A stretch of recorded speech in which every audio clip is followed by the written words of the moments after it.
வணக்கம். மற்றொரு இன்றைய பதிவினூடாக இணைந்திருக்கின்றோம். ஈழத்தமிழரின் உள்ளக அரசியல் அறிவை போன்றே அவர்களது உலக அரசியல் அறிவும் வியாபக தன்மையும் குறைந்துள்ளதாகவே இருக்கின்றது. உள்ளக அரசியல் மாற்றங்களை கொண்டு ஈழத்தமிழர்கள் தங்களுக்கு சாதகமான அரசியல் களங்களை இலங்கையின் உள்ளக அரசியல் தளத்தில் அமைத்து அரசியல் ரீதியான வெற்றி ஒன்றை இதுவரை பெற்றுக்கொள்ள முடியவில்லை.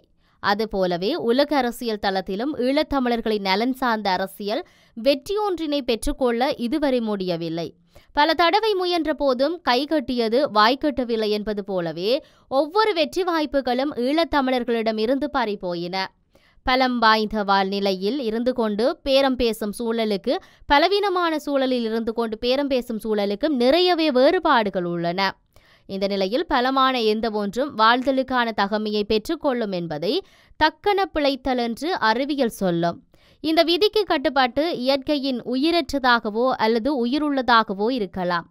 இன்றைய உலக ஒழுங்கில் அரசியல் தளத்திலும் சரி, இராணுவ மற்றும் பொருளாதார அறிவியல் என பல தளங்களிலும் வலுவான தவிர்க்க முடியாத ஒரு சக்தியாகவே இஸ்ரேல் தன்னை தக்க வைத்துள்ளது.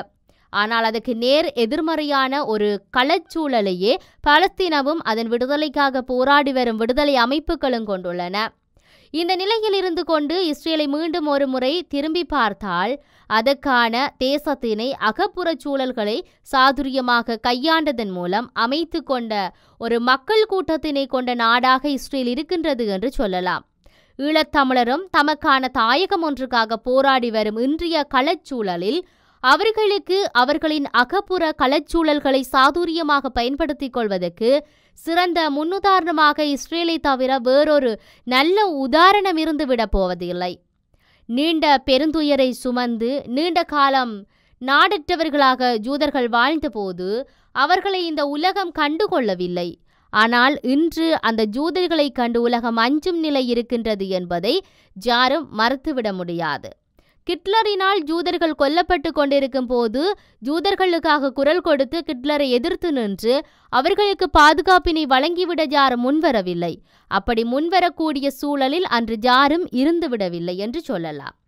60 லட்சம் ஜூதர்கள் அழிக்கப்படும் போது ஜூதர்கள் கற்றுக்கொண்ட மிகப்பெரிய பாடம்தான் தங்களை தாங்களாகவே தற்காத்து கொள்ள வேண்டும், தங்களுக்காக தங்களோடு போராட வேண்டும் என்பதற்காகத்தான் இருக்க வேண்டும். அப்படித்தான் இருக்கின்றது என்பதை வரலாறு சொல்லி நிற்கின்றது.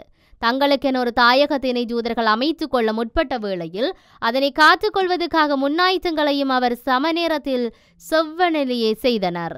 இஸ்ரேல் என்ற ஒரு நாடு உருவானதை அதை சூழவுள்ள முஸ்லிம் தேசங்கள் அதன் மீதான விரைந்த போரொன்றின் மூலம் அதனை அழித்துவிடும் என்ற எண்ணத்தோடு வரவேற்று கொண்டன.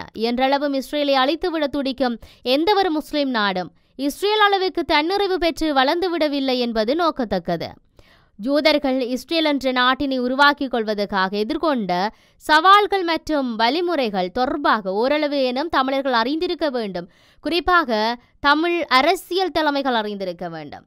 இதுபோல களச்சூழலுக்கு பொருந்தமான வழிமுறைகளை 2009க்கு பின்னர் அவர்கள் உருவாக்கி இருக்க வேண்டும். எனினும் அத்தகைய முயற்சிகளில் தாயக அரசியல் தலைமைகள் எந்த முன்னெடுப்புகளையும் செய்யவில்லை. நாடாளுமன்றத்தில் எடுத்துரைப்பது, ஆர்ப்பாட்டங்களை செய்வது, சர்வதேசத்துக்கு முறையிடுவது என்ற அணுகளே அவர்களிடத்தில் இருந்தது. இவ்வணுகளை தான் ஈழத்தமிழர்கள் விடுதலைக்காக இலங்கை சுதந்திரம் அடைந்த நாளிலிருந்து இன்றளவும் தமிழ் தலைமைகள் பின்பற்றி வருகின்றார்கள். இத்தகைய அணுமுறைகளின் மூலம் உருப்படியான தீர்வுகள் அவற்றையும் பெற முடியாது என்ற முடிவுக்கு வந்த பின்னரே ஈழத்தமிழர்களின் போராட்டம் சுயநிர்ணய உரிமை போராட்டத்தில் இருந்து தனிநாட்டு கோரிக்கையோடு ஆயுத போராட்டமாக மாற்றம் பெற்றிருந்தது. அப்போது கூட ஈழத்தமிழ் இளைஞர்களுக்கு முயற்சிகளோடு சேர்த்தோடி ஈழத்தமிழனும் எதிர்கொள்ளும் பிரச்சனைகளுக்கான நிரந்தர தீர்வுகளை பெற்றுவிடுவதில் ஈழத்தமிழ் அரசியல் தலைமைகள் ஆர்வம் காட்டாதிருந்தனர் என்பது கடந்த கால நிகழ்வுகளாக கூட்டாக அறிந்து கொள்ள முடியும். ஆயினும் இப்போது ஆயுத போராட்டம் இல்லை, அகிம்சை போராட்ட அணுகுமுறையில் தீர்க்கப்படாத பிரச்சனைகளுக்கான தீர்வுகளை பெற்றுவிடுவதில் முனைப்பு காட்டி வரும் ஒரு சமூகமாக ஈழத்தமிழர் இருக்கின்ற போதும் அவர்களது அரசியல் தலைமைகள் சரியான வழிமுறைகளில் சிந்தித்து செயலாற்றுவதன் மூலம் நிரந்தரமான தீர்வுகளை பெற்றுவிடுவதில் பற்றுறுதியுடன் செயலாற்றவில்லை என்ற குற்றச்சாட்டினை முன்வைப்பதில் தவறேனும் இருந்துவிடப் போவதில்லை. உலகளாவிய சிறிய முன்னேற்றம் என்று பார்த்தால் உலக அளவில் ஏற்பட்ட சிறிய முன்னேற்றமாக நாடு கடந்த தமிழீழ அரசாங்கமும் அதன் செயற்பாடுகளும் அமைந்துள்ள போதும் அது ஈழத்தமிழர்களுக்கான தனிநாடு நோக்கிய தன் பாய்ச்சலை மெதுவாக செய்து கொண்டுள்ளதாகவே உலக அரங்கில் கிடக்கும் விளைவுகள் எடுத்து காட்டுகின்றன.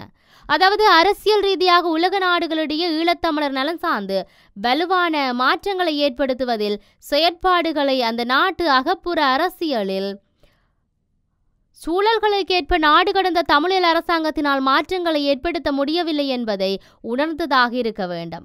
குறிப்பாக பல உலக நாடுகளிலும் தமிழீழ விடுதலை புலிகளுக்கு எதிராக விதிக்கப்பட்டுள்ள தடையினை நீக்குவதற்கான முயற்சியில் நாடு கடந்த தமிழீழ அரசாங்கமோ அல்லது ஈழத்தமிழர் சார்ந்து இயங்கும் சமூக அமைப்புகளோ வெற்றியை ஈட்டிக்கொள்ள முடியவில்லை.